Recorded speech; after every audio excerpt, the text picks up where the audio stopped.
Hi everyone, this is Michael Condon representing the TooMedToo Star Wars Network, and this is the Holocron House. This is the Rise of Skywalker Visual Dictionary Session 7. I think I had it labeled wrong last time. It was Session 6. I had it as 5, but this is, I'm pretty sure, 7. If not, somebody will let me know. And as normal for the Holocron House on this round of the Rise of Skywalker, we have going through the visual dictionary with me.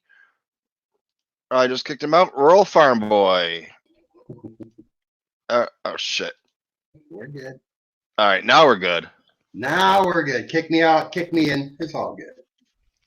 Okay, so just really quick before we start on the visual dictionary, which I'm kind of excited for because this is going to be the Knights of Ren version. That's where we left off. I got this bad boy in the mail today. Whoa! And I think it has something to do with the Holocron House. That's Because box? Okay. I reckon.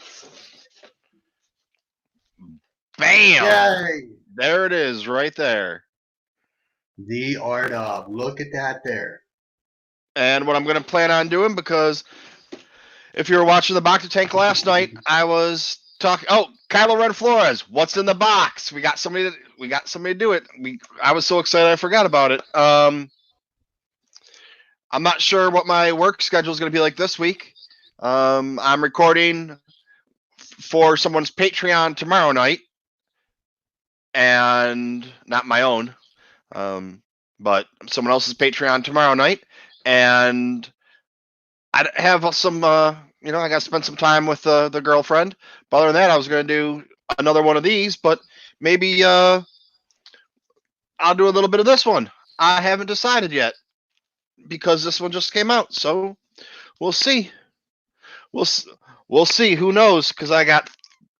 Well, I was going to say I got Thursday night too, but I know I'm working Thursday morning. I don't know if I'm working Thursday night. I could maybe do a double, and then God only knows, because right now he's the one that knows about Friday, Saturday, and Sunday when I'm working until next week. But the important thing is that I have this book, Mr. Anthony. I have this book right here. That there book. Maybe in relation to this here book. They look. Don't move. Let's try and all right. Put it. Hey, all right. No, leave your book. Move your book over a little bit. No, move it. No, the other way. So it's off screen. Move it. Yeah, like that. Like off screen. No. I meant sideways, so we can put it together and make it look like one book. Up a little more. Okay. All right. And now it's one book. We're sharing. We're not social distancing right now. This is one book territory. When you said sideways, I was going to do sideways. Yeah, I don't know what the hell I'm talking about half the time. So, I'm just glad I seen this Chris in there, because when I was putting out the hashtag Glide Chat Crew, I could not find her in my followers. It just would not come up. So I got to take a look at that after we're done and get that rectified. Okay, well, I have the book, and you have the book. And just in case there's someone that doesn't have the book, here at the Holocron House, we have the book. And Rez doesn't. I don't think. We have the book for you. Mm-hmm. This one, anyways, we have it for you. I'll get that off, make the screen a little bigger. So, yeah, we still got quite a bit of book to go through. So, hopefully we can get some of this pounded out in the next week or so, and because who knows? I mean, I know a lot of times when I say who knows, nobody knows. Rural Farm Boy is always saying somebody knows. Right now with me and work, nobody knows. No. A lot of people think they know, but nobody knows. But we'll jump right into it. We have the Knights of Ren. The scattered settlements of the unknown regions and adjacent border territories tell cautionary tales of dangers lurking in unmapped space. Local folklore has warned for centuries of marauders known as the Knights of Ren. We got some marauders coming up. Some stories to be told us at the end of the year too. Mm-hmm. Well, not really marauders, but Vikings. But since the rise of the First Order, myth has become reality. Whether or not this gang of dark warriors are truly concerned, or sorry, truly connected to that ancient tradition, or are wrapping themselves in the name and reputation of legends, is not known or consequential. For whatever the origins, they are a force to be reckoned with. The knights were gifted to Ben Solo by Snoke, who promised the fallen Jedi apprentice powerful followers if he proved worthy. After a grueling trial, Kylo Ren emerged to lead them. And we have a little fun file over here. The group was once commanded by a vicious leader known as Ren. Kylo Ren is inheritor of his knights. The knights are force sensitive, but to a stunted degree. In past generations, they would have been perfect stock to become Imperial Inquisitors if they could be tamed. We talked a little bit on in Inquisitors last night because our buddy Kylo from Kylo Customs did a custom second Second sister. sister, yeah. Seen that this morning. That was pretty neat. So yeah, he took the body of the second sister, and I'm not sure what head he put on there, and put a different head on there, and then dialed it up a little bit. But anyways, yeah. So we have Verkral, Visceral. It looks to me like it's Vic Roll. Vikro sees himself as the harvester, the reaper of the fallen, and the targeter of souls. Every unfortunate victim to fall to his weapons arguments augments this power. His power. I can't read today. Augments his power. The dark side, though it may be muted by his lack of force training, surges in him with each fateful strike. Hateful strike. Wow, I'm really having troubles today. Vikral relishes this and prefers to eliminate his targets at close range, though he keeps a blaster pistol at his ready in case he should need it. Vikral's laden force abilities manifest themselves in heightened reflexes, the power to magnify fear in his prey, though these abilities come unforbidden and uncontrollable. So he has a case hardened Pastelon Past, or past helmet, Elian. Yep. Eliand Frick Sith blade, and a coat made from skin of unknown monstrously large reptile. Hmm.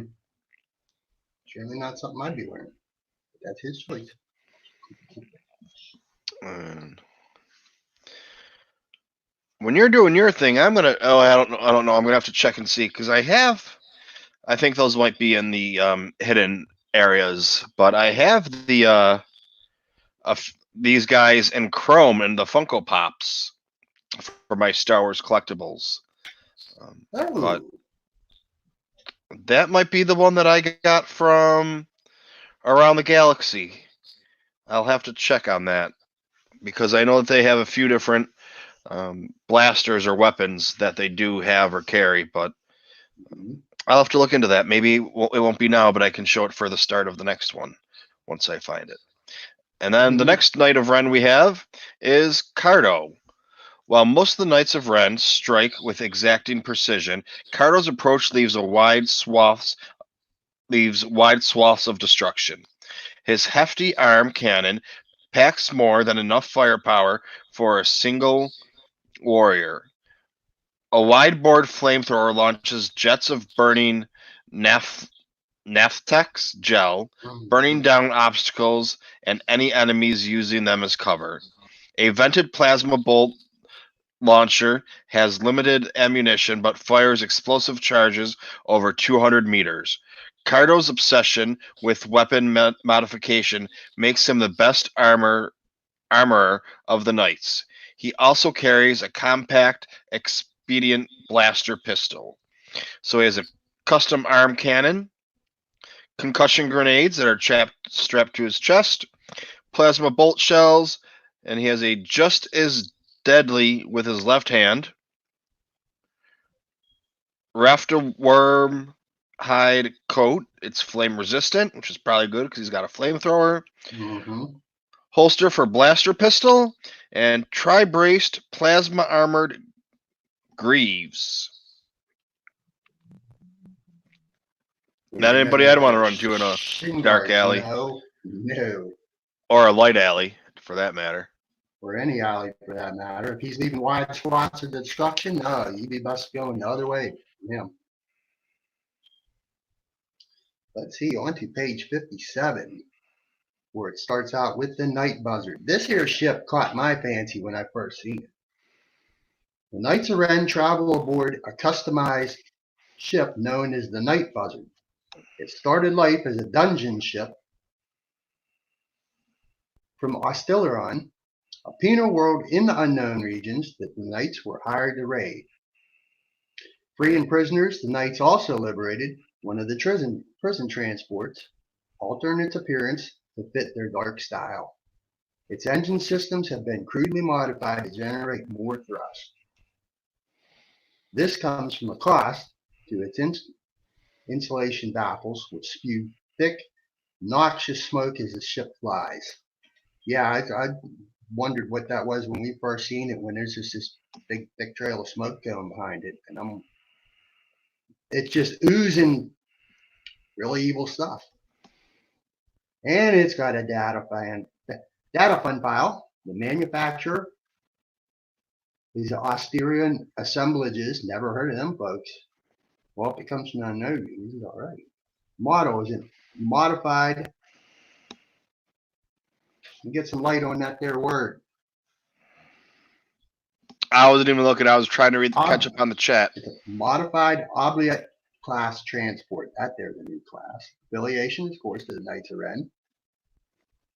Its height is 19 foot and 3 inches, and its length is 117 foot and 11 inches. Fairly sizable transport. Crew is 1 pilot minimum and 4 gunners. Weapons are forward laser cannon turret, midship laser cannon turret, rear heavy laser cannon turret, and 2 rear facing fixed laser cannons. Oh, she's pretty well armed then. Yeah, she's pretty good for a transport. Yeah. Okay, then we got Ushar, the third of the Knights of Ren. Ushar is the knight most likely to force prisoners to grovel for mercy. He tests the mettle of his victims. Those who whimper for help are deserving of slow punishment, while those who fight back are to be lauded. Ushar's helmet bears the crumple mark of a particularly feisty prisoner who retaliated. This desperate effort earned him Ushar's respect and a swift death. Ushar's signature weapon is a war club with a blunt, heavy end that helps drive kinetic energy into a concussion field generator. Oh, painful stuff there. This feature can produce wildly dispersed percussion blasts. And some pointer facts on Ushar. His helmet with breathing tubes and anti-ox filters suggests non-human origin. Thermal detonator. Shaped baradium charges make a devastating area effect weapon. I would think they would. Ironweed van braces, also known as forearm guards, makes for a crushing backhand. Yeah. Firm grip on the blunt, studded end of his war club. Vibra machete inserted with inverted sheath. Oh, Yeah, most of these folks are about melee weapons, and Yeah, this shard looks. they're about to mess you up if you mess with them. Uh-huh. This shard and his fellow knights dock their blemished starship with the Star Destroyer steadfast and tread menacingly through its polished interior. On to page 58. As a then continued.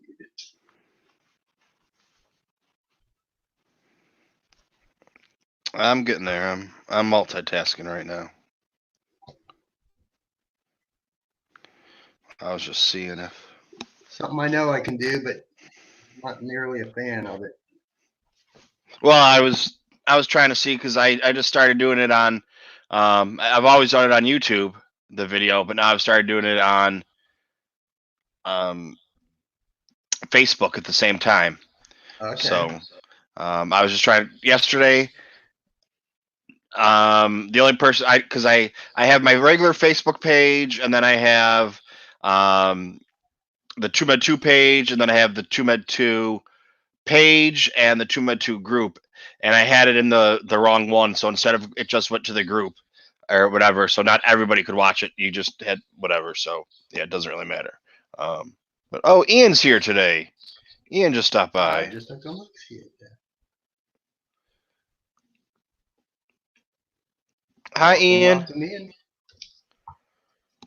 All right, so page 58. The Knights of Ren continued.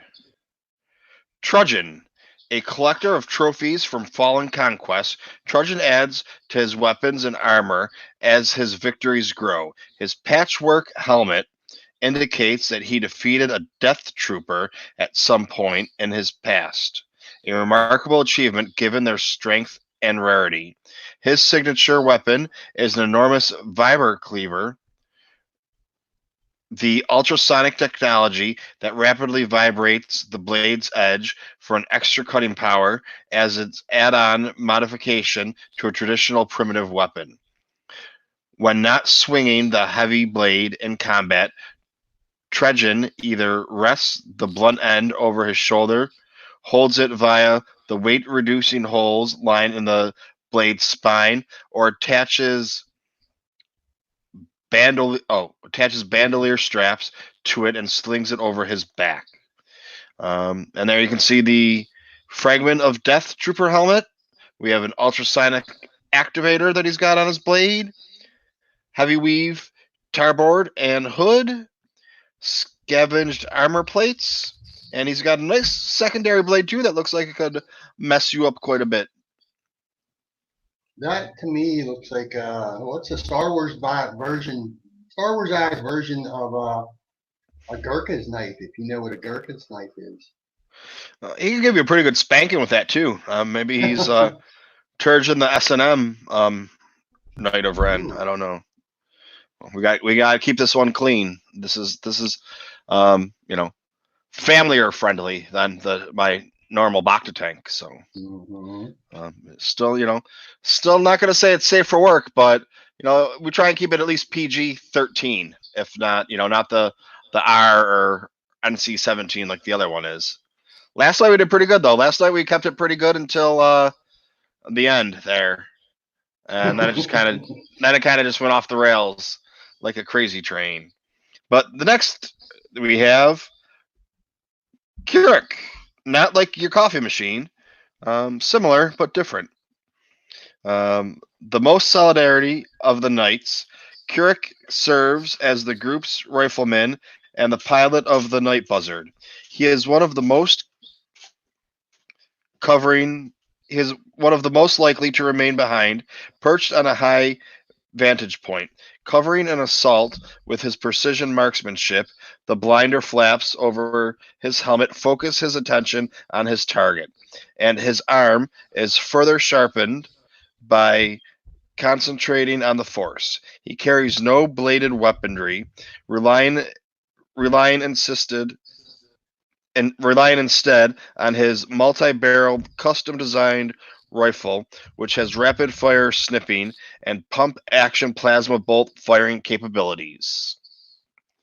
And then you can see the recesses cut for his peripheral line of sight, blinder panels intended to focus vision forward, breath screen and vocoder grid, plasma bolt shell stowed in collar loops, and sound dampening Susarola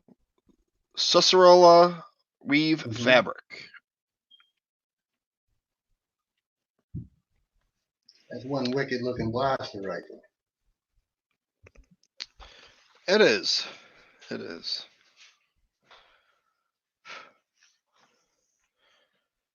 All right, page 59. Appalach. This fella looks like one of the four horsemen. Whereas most of the knights run prefer a straightforward and violent approach to eliminating their targets, Appalach revels in deception. As a strategist, he employs feints and misdirection to trap an opponent. On his belt is a smoke dispenser that obscures vision and disrupts sensors. His own nascent force abilities allowing him to peer through such screens. As a warrior, the sinister face of his battered helmet suggests an unsettling rictus, as if he delights in his tricks. His preferred lethal weapon, though, is an ancient Mandalorian executioner's axe. Cool.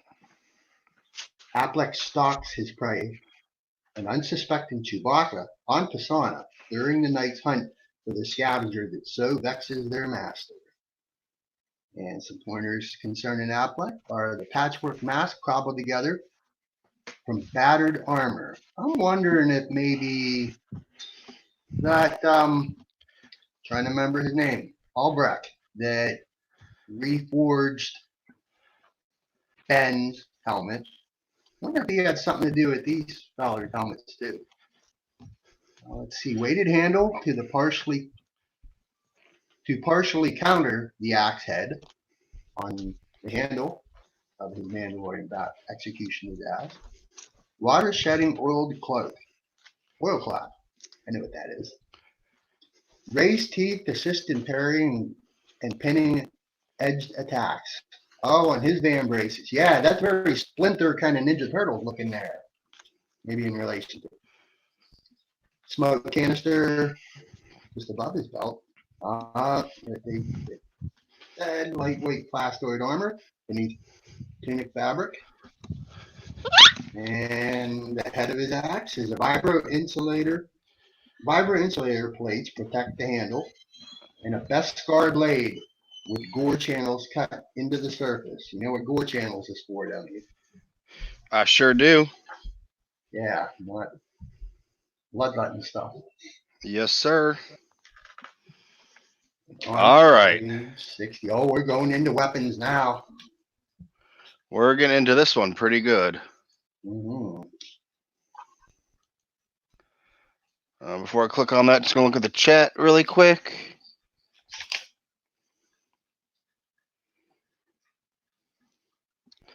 All right.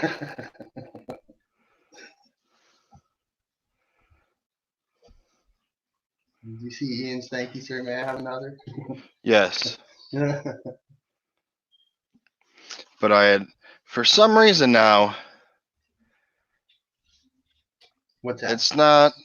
Somebody had asked me a question on Facebook because I went and found it on Facebook. Somebody asked a question on Facebook, but it didn't come through on here. They had asked me if this book was new. No, this book isn't new. This book came out at the same time as the movie. I just haven't gotten through or just decided to do this with Anthony a little while ago, and we've been trying to do it whenever we have the chance, but we did a couple right in a row, a couple days in a row, and then, we couldn't do any for a couple weeks. It just depends on when we can squeeze them in. He works mornings. He works first shift. I work second shift, so it didn't always match up. But now with everybody having all the open time in the day. Yep. Well, now most of it. Well, yeah.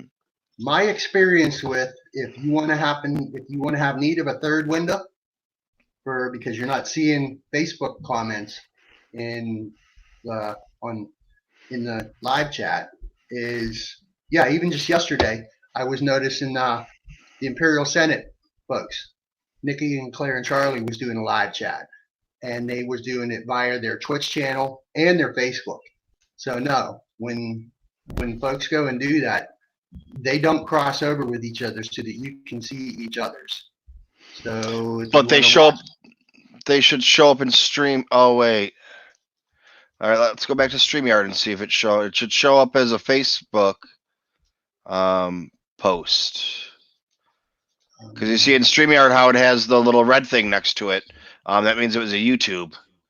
But okay, yeah, I'm just putting up the live chat. Live comments, got it. It just says some destinations won't get comments, but I'll have to check that out later when we're not doing this and see what it has to say. Because it got them yesterday, but now I went through my regular, like the TooMedToo Facebook, just the regular Facebook. Mm-hmm. And I don't know, it's not coming through there, but I have it on TooMedToo group and TooMedToo page also. So I got to figure out. Yesterday was just on the page, and that's why the only person that could find it was Kylo from Kylo's Customs. Alrighty. And I'm not sure, but yeah, I've experienced that a couple times. Beyond the Outer Rim Boys were doing their first live chat, and they chose to do it in Facebook and on their Twitch channel. And when I followed that, I did bring up, I had Facebook on my iPod and tried to do Twitch, which keeps kicking me off for some reason. Every time I try to get into a live chat on Twitch, Twitch don't like me, whichever that's about. But I don't like you either. Ah. So you just watch yourself. I've got the death sentence in 12 systems. Wait, we're doing what? Rise of Skywalker. That's the wrong movie. We're doing the Rise of Skywalker. And there we go. The weapons and equipment. The Knights of Ren. So we start off. The battered, handcrafted appearance of their weapons and equipment further adds to the aura of dread that surrounds the Knights of Ren.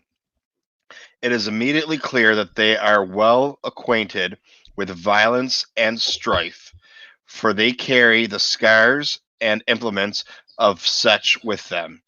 Although appearing intimidatingly unified at first glance, close examination reveals that each knight is distinct, expressing preferences in tactics and combat style.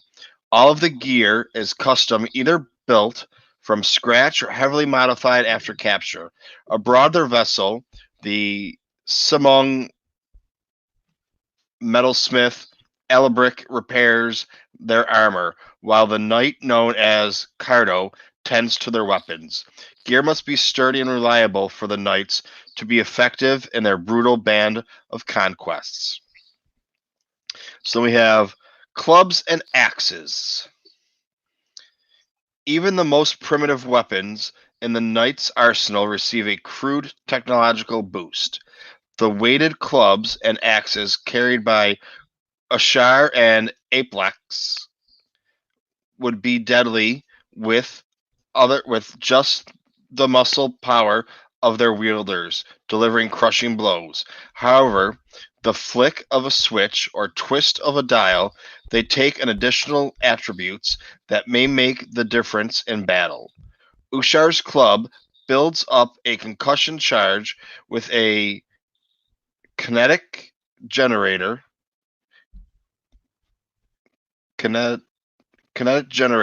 which can be released as a sudden shockwave. Eplex's antiquated Mandalorian long axe becomes a conduit for ultrasonic energy, vibrating its sharpened edge to enhance its cutting power through armor and bone. Ooh. Hang on, I got a visitor. Hi, everybody. We're going to mess you up with some weapons, yo. All right? We're going to learn you something today.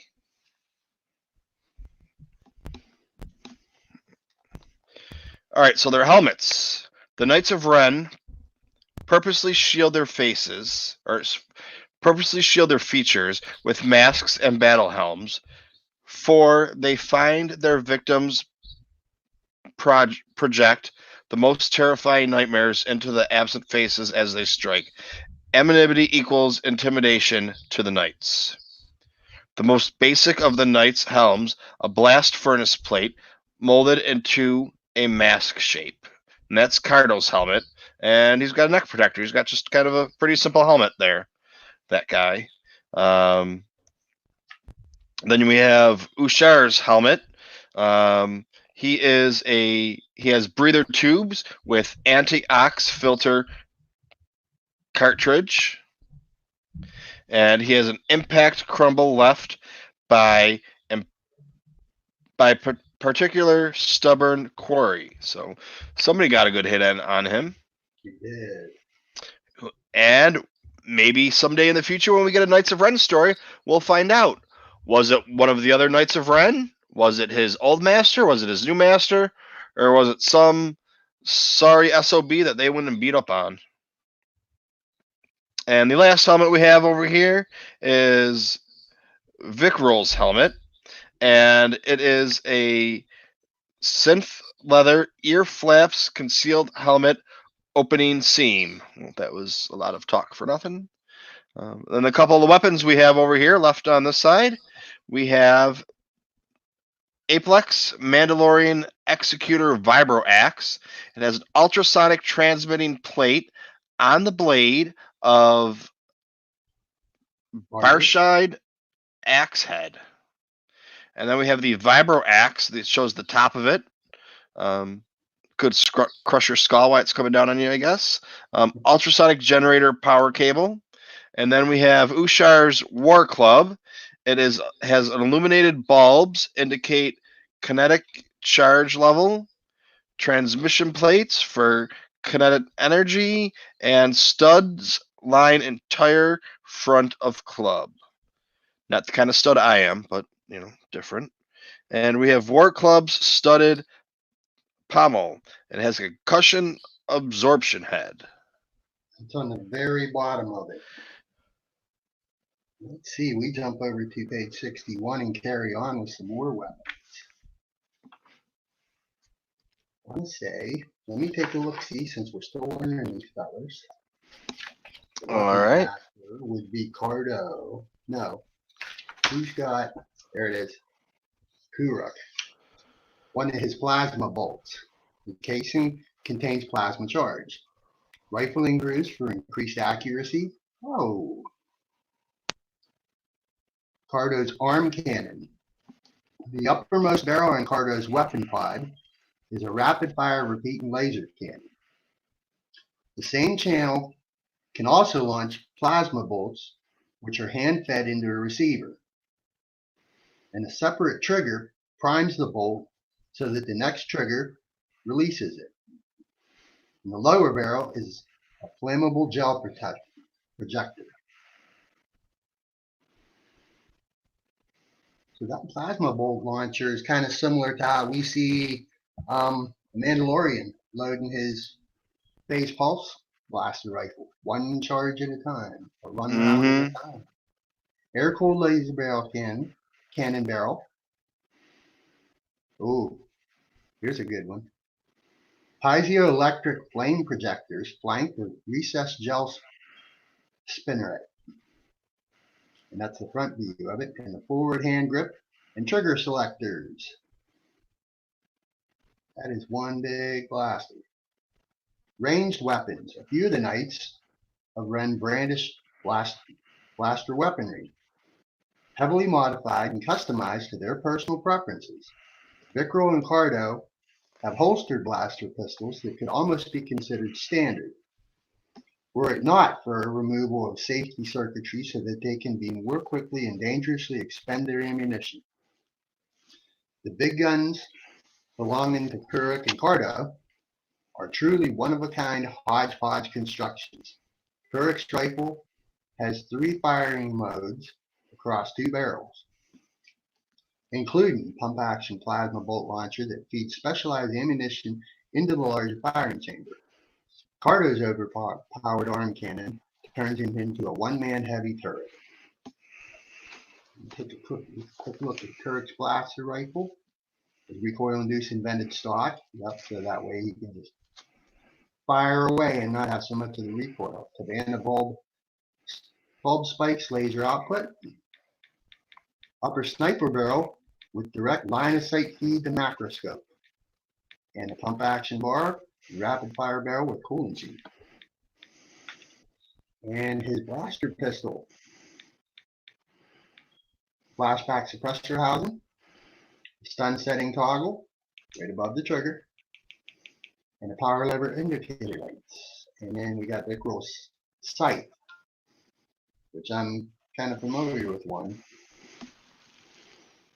Because you were a stormtrooper, so.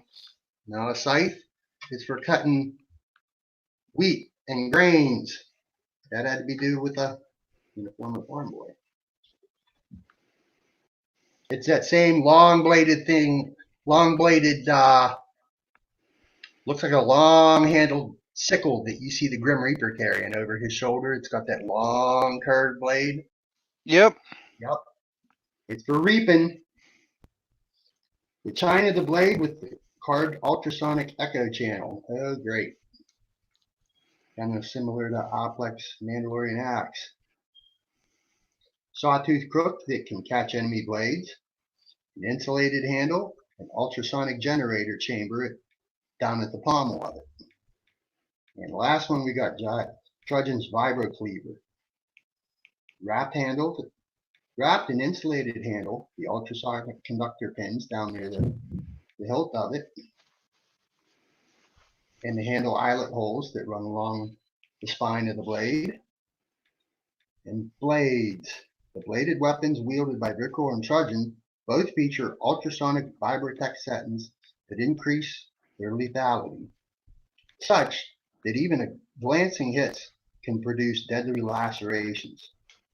The blades themselves are made of crucible steel impregnated with frick or Beskar filaments, making them incredibly strong.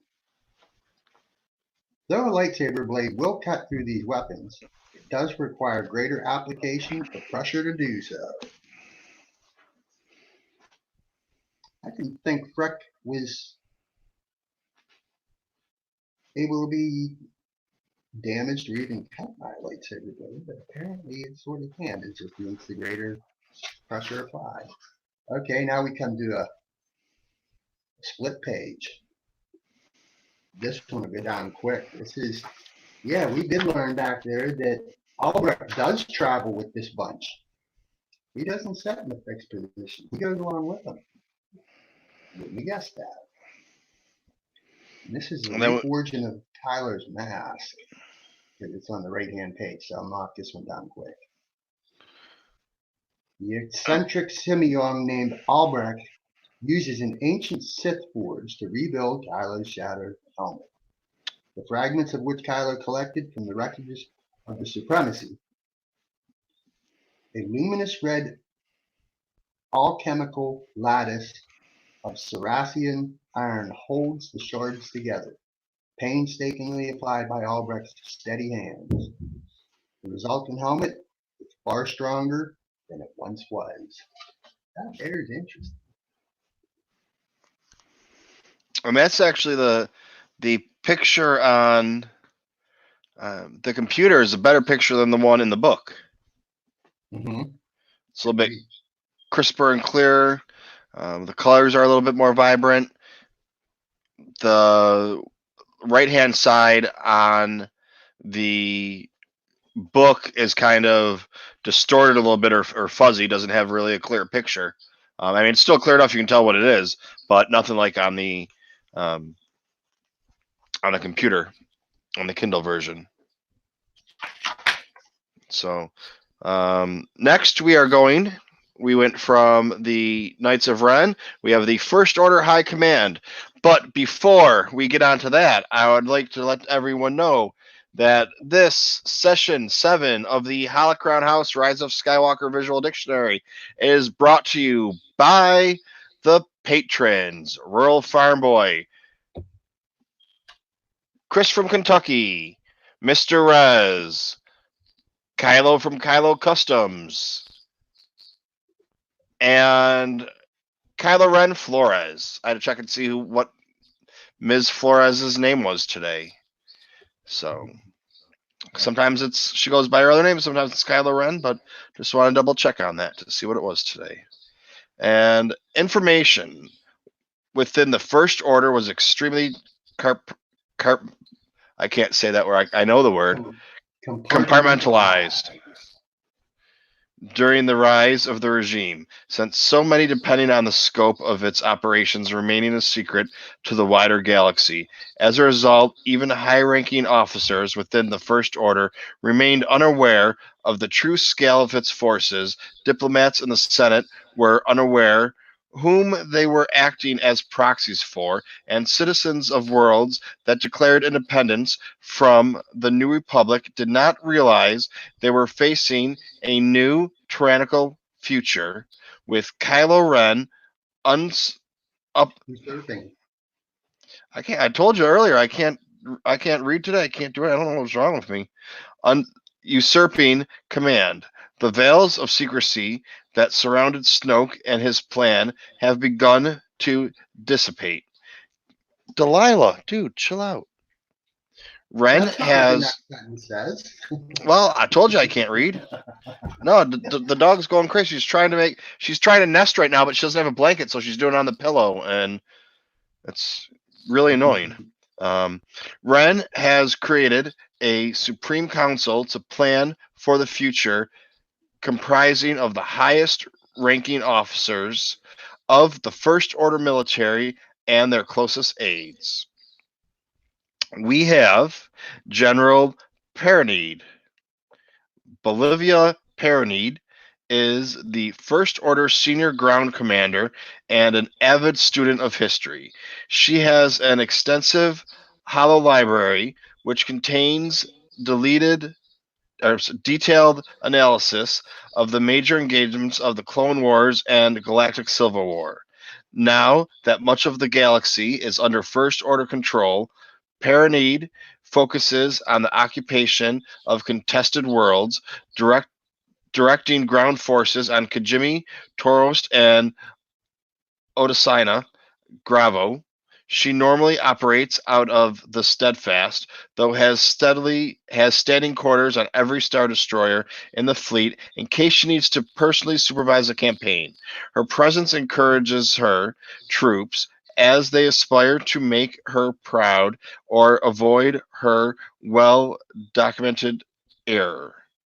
Freshly droid ironed uniform, double-banded general rank insignia.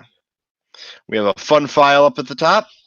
Despite his growing responsibility and maturity, Ren's command style is still reactive, which unsettles the members of the Supreme Council. There is a simmering tension created by the coupling of the First Order's well-regimed military with cultists and the unknown regions, despite both being offshoots of the Emperor's contingency plan. The contingency plan, we learn most of it in the Aftermath books, but there were still some things we didn't know that we found out in this movie, and maybe we'll get some more details in this book. You like the way I did that right there? Make everybody come back for more. General Quinn, once a junior officer of the Empire, Domeric Quinn has risen to be one of the First Order's key ground force commanders. Like Hux, he is a technologist at heart, and his combat strategies emphasize logic-based solutions verified by complex computer simulations. He kept his disagreements with Snoke's reliance on mysticism. I'm embarrassed today to be even reading this. Mysticism in check. But now that Kylo Ren is in charge, Quinn finds it hard to keep his temper under control. The fact that Ren is more than a decade his junior adds to Quinn's frustrations. And he shows it. Is he the one gets slammed against the It was the very same. That's him. Okay. Um Commander Trek. He looks kind of young for that group. I mean, everybody so far looks like to be a little bit older, but he has a Crushed officer's cap with First Order insignia, a young scanner officer aboard the Steadfast. Messire Trek transforms from the finalizer and is caught in a silent struggle of loyalties between General Hux and Pride. He senses turbulence between the two senior officers, but tries to avoid any dispute by focusing on the letter of his orders rather than the ulterior political motivations that may be blinding them. Behind them. Wow, dude, I'm off I today, would man. I would not want to be in his spot between them two. And whatever back and forth there, he's in a rough spot. Then we jump over to General Engel. General Amrit Engel has taken over the large portion of Hux's stormtrooper training program that was once Captain Phasma's responsibility. Engel sees each new world to fall under the First Order's banner as a bountiful source of children to mold into loyal stormtroopers. She enthusiastically welcomes the discovery of additional soldiers in the unknown regions as part of the Sith Eternal Plan. Engel admires Ren for his initiative and unquestioned authority, and strives to make an army worthy of his approval. And we have Lieutenant Duran. Yeah, why we're seeing some younger officers is what you had read over here about the high command and some of their support staff. So I'd say some of these junior officers, the commander and the lieutenants, are among their support staff. And Lieutenant Duran, security officer aboard the Steadfast, Lanzora Duran keeps a close eye on intership signals for any indication of compromised communication lines or activity by enemy agents. She has direct lines of communication with General Hux, Allegiant General Pride, and First Order Security Bureau Command. While security aboard the ship is tight, Duran does not slacken her attentiveness. And her uniform's high stiff collar ensures proper posture is maintained. Then we have Officer Candia. Tarisha Candia is an intelligence officer charged with processing captured evidence and first-hand accounts of resistance activity. Stationed on the Steadfast, Candia takes seriously the Supreme Leader's order to find any clues to Rey's whereabouts and will leave no stone unturned.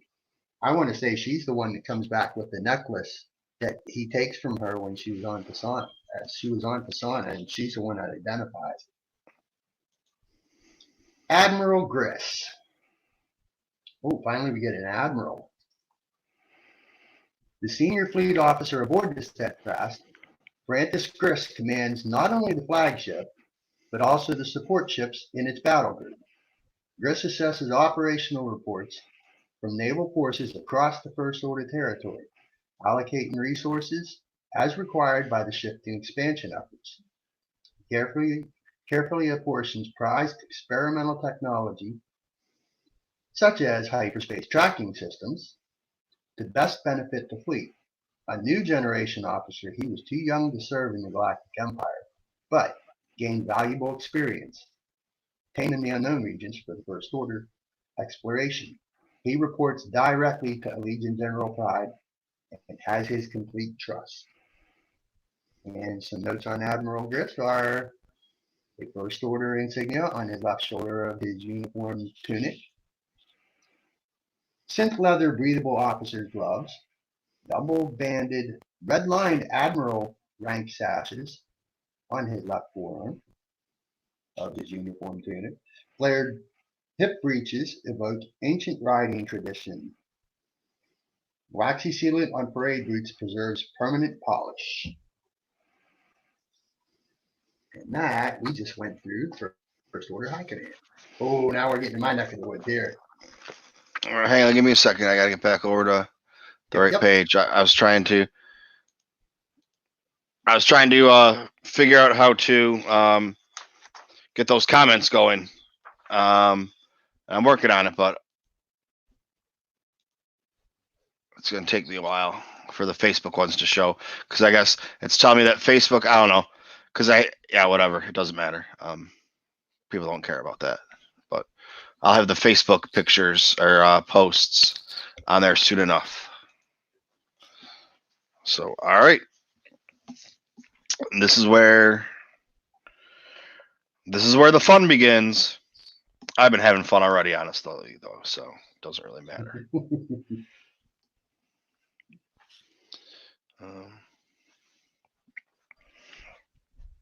Forces. This is page 66. My favorite number. Forces of the First Order. When the worlds that would form the bulk of the First Order's territory seceded from the New Republic, it allowed them to discard the demilitarization treaties that helped end the Galactic Civil War. The galaxy had been at peace for decades, and what no one in the New Republic suspected was that they were already caught in the grips of a Cold War, as a military buildup had been secretly underway in the unknown regions. Behind its well-protected borders, the First Order pretended to have merely enough forces to defend its own space. In reality, far from prying eyes, a massive invasion force was readying for launch. We have stormtroopers. About 5 years before the destruction of the New Republic capital, stormtroopers were seen once more in the galaxy that had forgotten their significance after years of peace. They were presented as territorial protection force, never venturing within the borders of New Republic space. Their true nature, an army trained almost from birth, secretly in development for more than 20 years, was a close guarded secret. Now the mask has slipped, and the First Order has no reason to respect the treaties of a dead government. It seems stormtroopers are everywhere, and the First Order expands its reach. And he has a riot control electropod, filtration system on his helmet, power cells on his belt, greaves for the boots,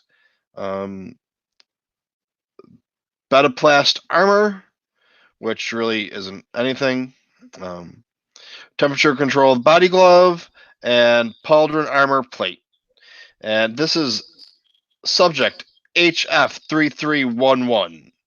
Homeworld is Ganira. Ganaria. Gonorrhea.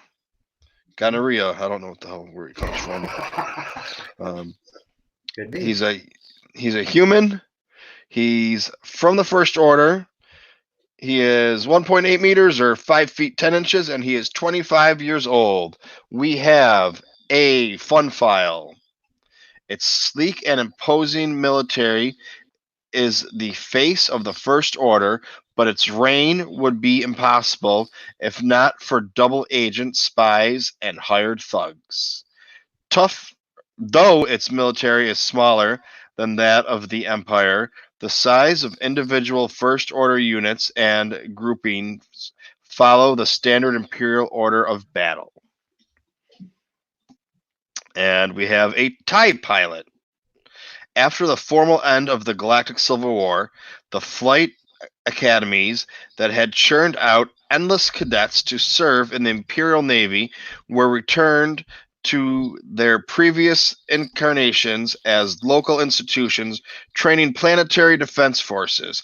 Cut off from the resources, the First Order turned its Star Destroyers, whether newly forged or Imperial survivors, into mobile flight schools for their new recruits. Given the paucity of resources in its early years, the First Order did not treat its own TIE forces as expendable as the Empire once had. This is Lieutenant Typhoid Brewster. He's DT 4431. He has a flight helmet with data projected on interior viewplate, life support control module. And I was just thinking, What's that? we could do a commentary on all the movies since I have Disney Plus now, and just pull the movie up on We the surely screen like this. Um, it would get copyright strikes, and it wouldn't count for whatever they do. But I don't think they would make us take it down. Um, or we could just tell everybody when to hit play and start on Disney Plus at the same time, or whatever they're using to watch it, and do a go along. Yep, do it the way But I most other folks do it. Is yeah, you watch along with us, and then you set the certain timestamp, and just like you said, you could go but that I way. gotta figure out how they get around the same thing, because if you hear it, like, Lucasfilm isn't going to do anything for me playing the clip of the movie or playing part of the movie usually, because the same with the video game. When I'm playing the video game, they don't do anything. But what they will get you with a copyright strike on is the music, if there's music in the video. So I just got to find out about that. Maybe Kylo might know about that, because I know with his video games he does. I can say out of the many, many, many different podcast shows that I've listened to that done commentaries, and it's dang near everybody. I mean, just even last evening, was it David and Followers of the Force? David and Jason Gwendy did Empire Strikes Back. Empire Strikes Back. Yeah. What most folks will go and do is, out of the large bunch of them that I've heard, is do it without the volume, and then just try not to get sunk into the watching, because then everybody's quiet, and that don't make for good listening. Is to constantly keep the commentary up about what different things are happening as they're watching. Yeah, there's many of them I've heard, don't you can't even hear the audio to the film being played, but just everybody commenting and talking about what certain things are going on, or what certain things mean to certain folks as they're watching. So there's if that's any sort of help. Yeah, and Ian just commented. I can't put his comment on screen because if I go right now, I'm on the Kindle screen with the book. If I go off that screen, it puts the bars on it, so it's harder to see, or No. you're missing spots. But Ian said that, where was it? He kind of wish General Hux had more screen time in The Rise of Skywalker, because he was just starting to get interesting, and I agree with him. I think it would have been they I mean, they killed him off, for whatever. But if I would have had my choice, I would have said, give him more of a story, even if it is, that goes along with, though, the movie was too short. It should have been, forget the fact that the movie they came out with should have been another 20 minutes longer, just with a few scenes here and there to explain more and build on. But it should have been like Endgame and been a two-parter. But we'll never know. Well, once we get the deleted scenes from the movie and somebody puts the deleted scenes in the movie, then we'll know. But until I've then, always I've always wondered about that. Have you ever come across anybody or anything anywhere, maybe somebody done it somewhere on a YouTube channel, where they took, say, we'll use ESB as an example, where they took different deleted scenes, or even take A New Hope. We'll just start with that, the original version that has Luke when Biggs comes back to uh, Anchorhead, and we see that cutscene where he's saying how he's going to jump ship and find the rebels. Have you ever found anybody that has took those deleted scenes and kind of re-edited them back into the film? You ever seen something like that before? I have not for that. Always wondered if somebody went and done that. Ian's good at finding stuff like that. If Ian, if have you ever seen anyone take like the theatrical release and add in the deleted scenes from it? Well, because yeah, that's that would be that's interesting. something that, I mean, not that it would really make a difference because most of us know the movie front and back, like the back of Mhm. our hand. So the deleted scenes we can kind of just pop them right into our memory banks and have them done that way. Mhm. And but yeah, it would be kind of interesting just seeing it there and kind of real time. I know it wouldn't work so much for New Hope because especially that first couple deleted scenes where Luke sees the Tantive and the Devastator with his macros when Treadwell droid kind of goes haywire. All that stuff's in black and white film. It weren't filmed in color, so it wouldn't fit with the rest of the film Well, if because it was to be. the big one too would be um, the Last Jedi when Luke only teaches Rey 2 lessons. Yeah. Well, no, he teaches her a third lesson, but they take the fucking thing out of the movie. Like, are you serious? When he's teaching her, the Jedi, even though you want to go save people, you have to think about your actions have consequences. So when he Mhm. tells her that the pirates are coming to raid the village of the caretakers, but she can't do anything about it because if she goes and does something to them, they're going to run away. But when they come back, she's not going to be there to protect them. It's going to be even worse for them. And what does she do? She goes and she runs and realizes they're having a party. So that was her third lesson, or it But could have you been her third lesson. He might have just been messing around with her. but So you but you ran so fast. you know, I love that. I mean, so it's like there's the third lesson that that a lot of people were freaking out about. Well, he only taught her 2 lessons. Well, he might have taught her a third lesson. That might have been it. Or the third lesson maybe came later on when, he showed her that, you know, fighting without fighting is actually the way of the Jedi. When he, gave his own life selflessly to let the others escape. Was that maybe his third lesson to her? But I mean, we'll never know because they wouldn't cut it out of the movie, which is one of the biggest plot points that was missed there.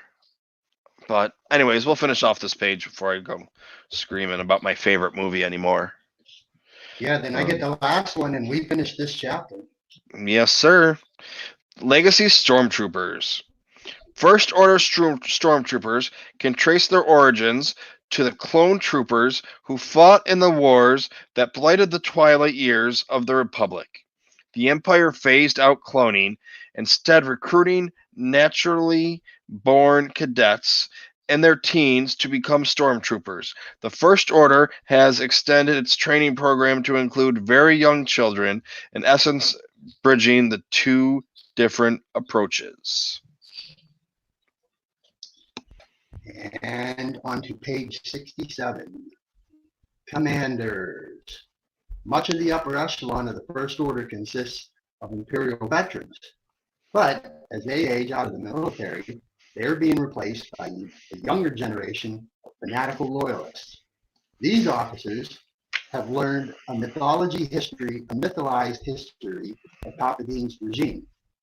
As recruits, conscripts, and promoted stormtroopers, they hail from impoverished or conquered worlds and are shown an alluring reality in which they are on the winning side of an unstoppable galactic conquest. This foisters them in a desire for power and respect for authority. Let's see. Fleet personnel. Recruits brought into the First Order from newly conquered worlds are typically funneled into fleet operations, support, and in exceptional cases, piloting duties. The control stations of massive star destroyers are crewed by young and impressionable technicians, often under combat command of Imperial veterans. These junior officers amass experience through vivid combat simulations. Let's see. Find data pack file for the incinerator. The manufacturer is Kuat and Trala Engineering. The model is a Resurgent class Star Destroyer. Affiliation to the First Order. Ooh, this is like almost 1.5 to 2 times the size of an Imperial class Star Destroyer, 9,566 feet long. That's dang near 2.5 miles long from stem to stern. Wow. Crew is 74,000. Yeah, I know what the crew of an ISD is around 49,000. So this ship is massive. Weapons include heavy turbo laser, point defense laser cannons, concussion missile launchers, ion cannons, and tractor beam projectors. The First Order also wields experimental weapons platforms, such as its planet-scorching siege dreadnoughts, like the one we saw Captain Kennedy commanded and then got destroyed. The First Order fleet, after the determined demilitarization efforts of the New Republic, the secret fleet constructed by the First Order stood as the single biggest military force in the galaxy. Even with its impressive display, it was but a fraction of the total might of the Galactic Empire at its height. Now being bolstered by the thousands of vessels hidden on Exegol, the First Order threatens to return the galaxy to the iron might of military rule. Starfighters, the ubiquitous TIE fighter, long a symbol of the Empire, continues to represent the First Order in space engagements. This is largely due to the sheer quantity and surplus produced by Sinar Fleet Systems during its profitable relationship with the Imperial military. In the modern era, its successor company, Sinar Jamis, continues to supply and update venerable TIE designs in various modern incarnations, such as the TIE Whisper Starfighter, which has enhanced stealth and hyperdrive systems. TIE fighters never had hyperdrive, nor shields for that matter, and armored transpersonal viewport facet. This, friends, shall conclude Chapter 3 of The Rise of Skywalker. Visual diction.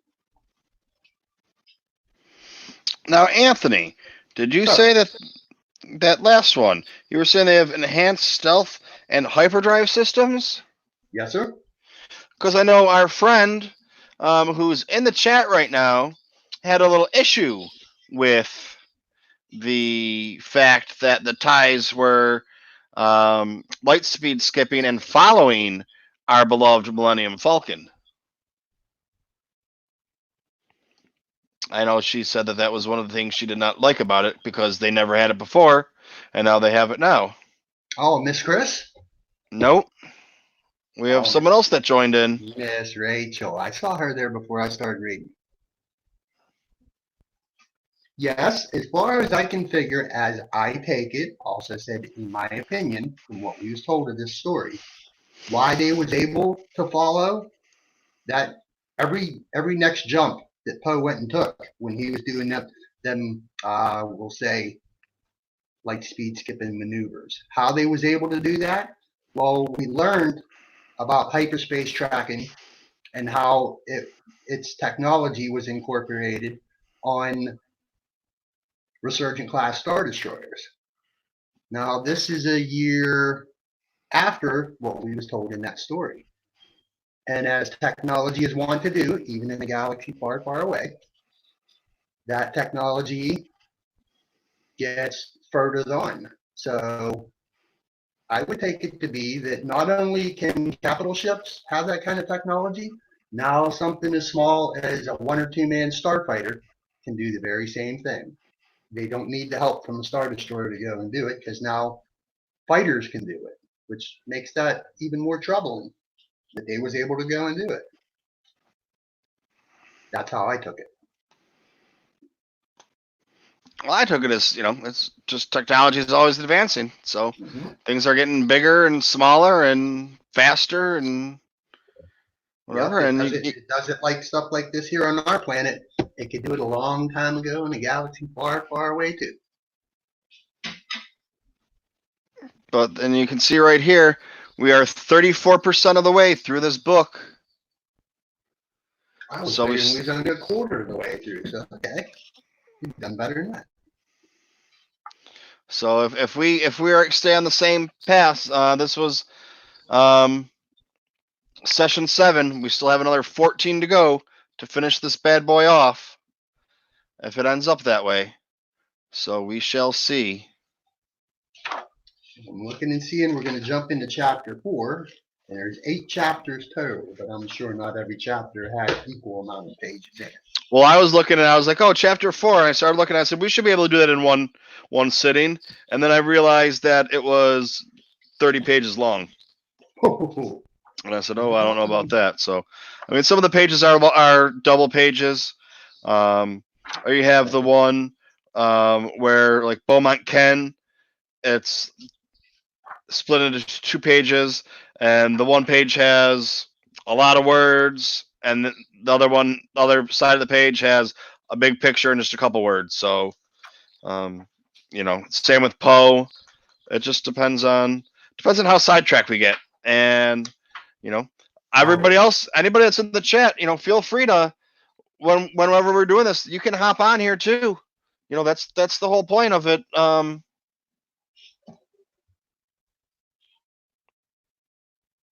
So it's anybody can hop on here and chat with us about this. And it's funny. We now have the most people in the chat, and right when we're finishing. So let's see if I can finish just while we're here. Anybody that follows me on Facebook, just the regular TooMedToo, if you're like TooMedToo's friend, go on there and see if you can find it and type something to me so we can see if it shows up in the chat. I know Ian is. If Ian's still here, Ian can do that. Because I need to go change settings, but I'm not sure exactly what they...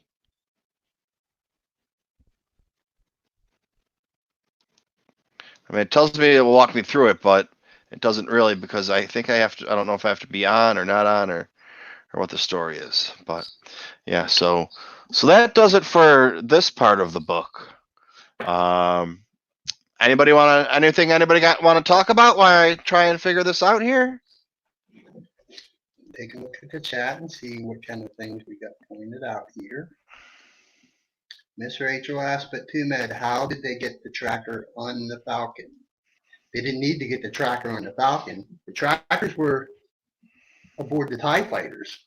All they had to do was track where the Falcon was going next. And that hyperspace tracker told the TIE pilots where to jump to in order to follow them. Let's see, what else do we got out of there? I don't see any other questions.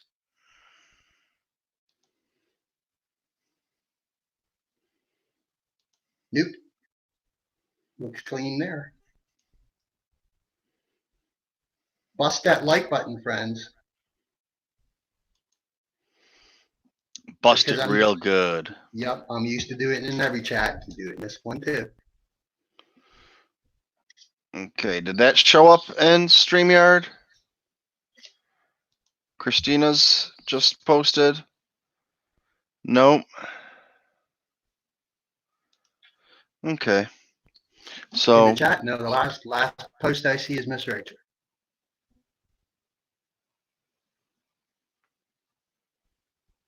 Yeah, so how do they try? It's like I mean, they locked onto its signal and just followed its signal. The very same way that the Supremacy tracked the Radis that we saw in episode 8. Radis got away, and then a little bit after, who showed up right behind them? That whole part of the First Order fleet. Yeah. And they put everybody into a tizzy. How could they find us unless they could track us through hyperspace? Same thing applied with the TIE fighters following the Falcon, just much smaller. Trying to recall, 7 p.m. Rebel Scum doing something at 7 this evening? I believe so. Alrighty, we're about 40 minutes from that. So I just gotta figure out how to. It's telling me what to do, but it's not telling me how to do it. Like it, I know it's. Concerning Facebook? Yeah, it says make all your future streams public. Go to your apps and website page on their Facebook and click view and edit. So I don't know where my I ain't much help in the way of I don't Facebook. know where my apps and I don't know where that page is though. That's the apps and websites page.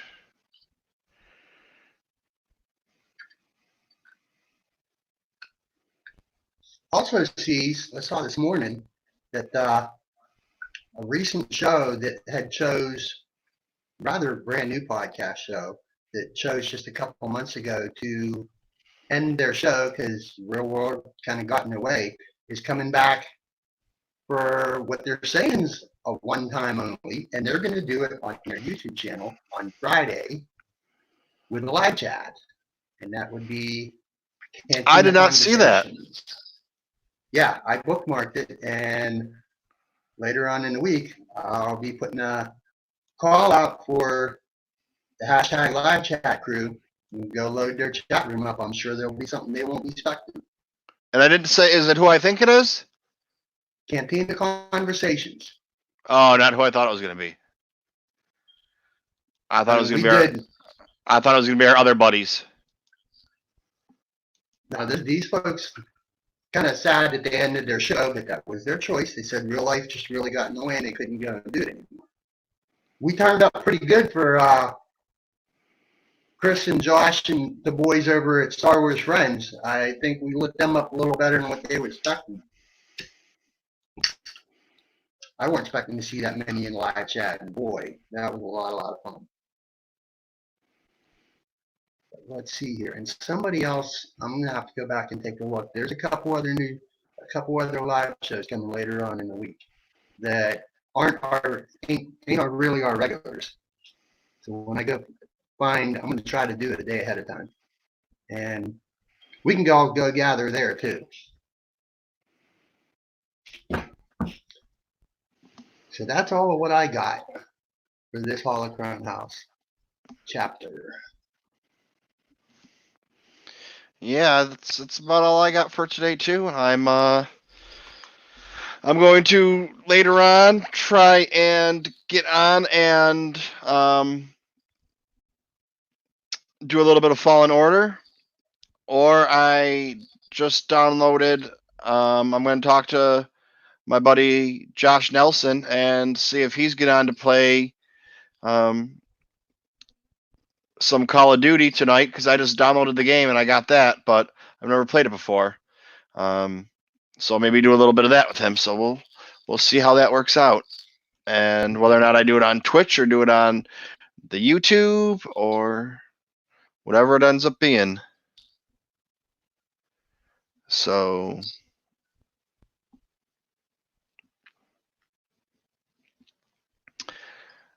Just laughing at the live chat. Take a good look see on the YouTube side. Couple posts back. Oh, Mr. Rez, he's not on thin ice. He fell through the ice. I'm just trying to decide whether or not, how long I want him to stay in the water before I pull him out. Because if I let him stay in there too long, his body's going to freeze, and then they can bring him back very easily. If I pull him out and, hypothermia sets in, that's a different story. So now I'm contemplating in my head, how long I want to, what kind of revival I want. Oh. Mr. Rez only gets picked on like this because he won't come on here. So, but all he's got to do is hop on. He ain't no newbie. He's been here before. I know. He just doesn't like. He just doesn't like it. It took me a while to get used to. Hearing my voice. I'm not a big fan either, but that's just the way the cookie crumbles sometimes. So you can come sit on the audio side. That's fine. I know. I just, gotta. What is Rez Captain America? I played into that one. All right. So on Facebook, where are my apps? It says for me to go to apps and websites. Might you Anybody in here find know that where I go? on your home page? No. Thank you, virus and threat. I mean, I'm on my.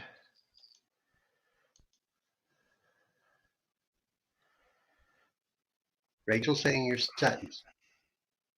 Find them in there.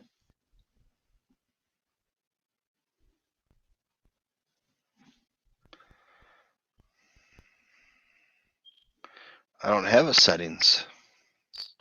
Timeline, about, friends, photos, archives, more. Archives, videos, check-in, sports, music, TV, books, apps and games. I got apps and games, but not apps and websites, and that's just for likes.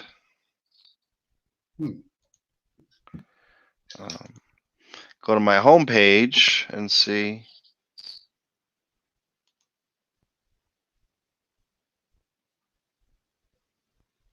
Settings. I found it. There we go. I found it all by myself. No help from anyone else. Okay, let's where see. to next? Apps? Is that what you're looking for? Apps and websites, data access, active apps and websites. So I need to make StreamYard an active app and website.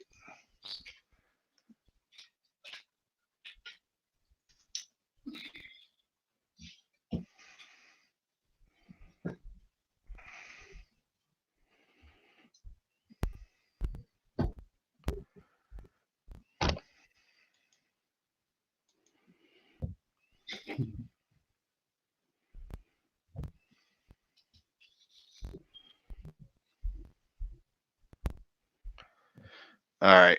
I'm going to have to play around with this later on, when not just sit here and stare at a blank screen since we're done for the day. But all right. Well, yeah, Rachel, you were no help to me, but that Reaper girl, she helped me out a lot. I don't know if you know who she is or not. But all right, yeah, I guess that's it for today. And as of right now, my plan is to maybe work on a little bit of dinner. I can listen to Rebel Scum at 7:00, and do my antagonizing crap talking when I have a chance at 7:00, and then maybe watch a movie with the girlfriend. And hopefully about 10:00, it's going to be past Rural Farm Boy's bedtime. Yes, it will. But get on and do a little bit of Jedi Fallen Order, or a little bit of Warzone, the new Call of Duty game that came out. And I've never played Call of Duty before, so I don't know how good it is. And it was a free game, so I downloaded it, and Josh is always playing it, and it seems like he's having a lot of fun. So I'm going to check it out and see what that's like, maybe today. See, Ian in the chat's asking, what's at 7? Rebel Scum on their YouTube channel. Going to be a live chat, 7 p.m. Come jump in. And then be along for breakfast tomorrow morning, 9 a.m. Eastern Standard Time. They're doing breakfast, lunch at noon, and 7 p.m. chats every day of the week. Come jump in the chat with friends, Ian. And everybody, come for breakfast tomorrow morning. Breakfast this morning was so good. Was that ever for breakfast or lunch? I don't remember. Trying to think. You stepped in a little bit later for breakfast after Scotty J Rose neat little video that he sent him. A gyro yeah, for you went along breakfast? for lunch. You had a gyro for Mhm. breakfast? No, I had Endorian tip-yip for breakfast while I was watching Rebel Scum. You don't need to tell us about your tip yip, Anthony. That's that's personal.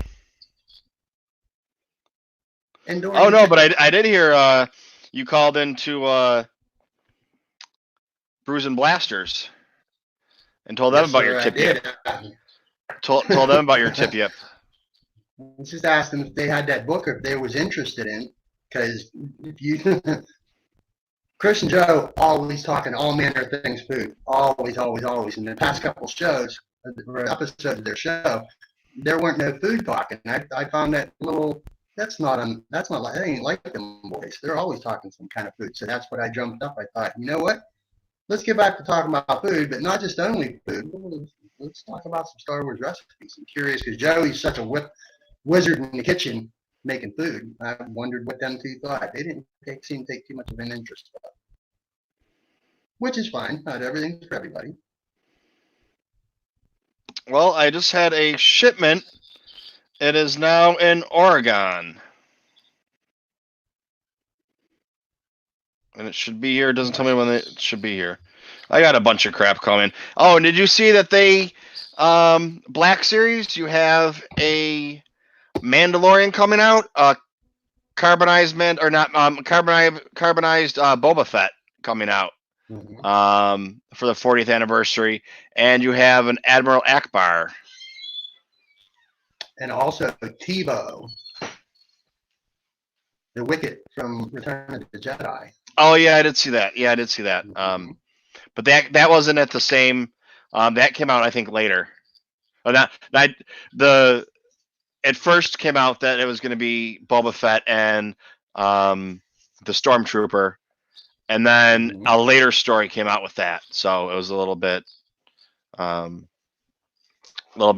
So I don't know who it was that did that, but all right. So that's going to be it for this session 7 of the Holocron House with Delilah, the star of the show. Hi, everybody. I hope little Miss Stella's watching. That would be Miss Rachel's pupper, who got toys today. Thank you for sharing them videos, Miss Rachel. Those were a lot of fun.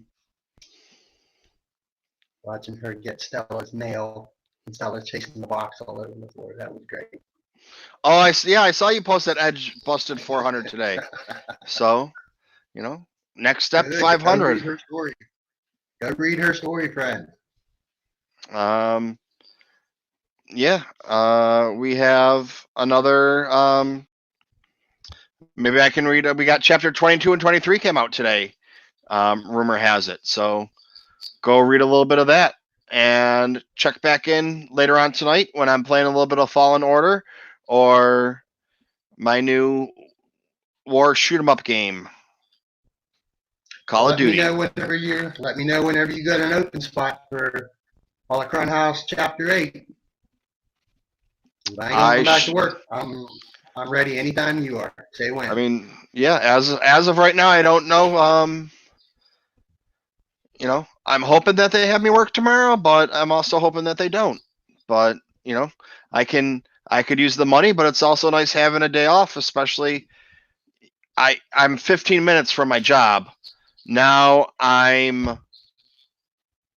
even though it's not that far, I'm only 4 miles from my job. The way the train goes, I either have to go around and then walk through the hood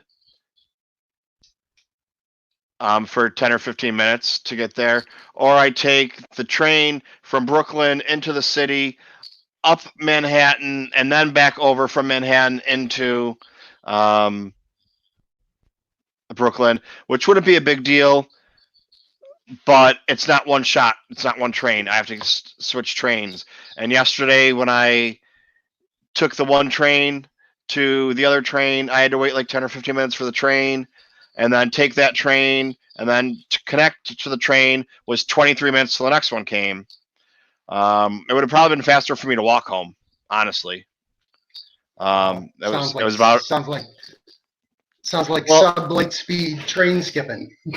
well, now the trains aren't running as often because they haven't changed the schedules. The schedule's still the same. It's like they haven't even broken it down to um, like a Saturday or Sunday schedule when they're usually there's less trains or it's slower because you don't have people going to and from work with the rush hour. But it is people calling in sick or people being sick or what? How many? Oh, there's 1,500 MTA employees. Like 150 that have the coronavirus, and then the like 1,300. Why don't you come tell everybody instead of I just got back from a run. Ian's on? You can talk to Ian. I just got back from a run. I don't care what you were running to. Run away from me. I would like to. I know you would. But I got the baby. No, Mom, I'm my dad's baby. We're twins, see? Twin father, daughter. Ian said hi.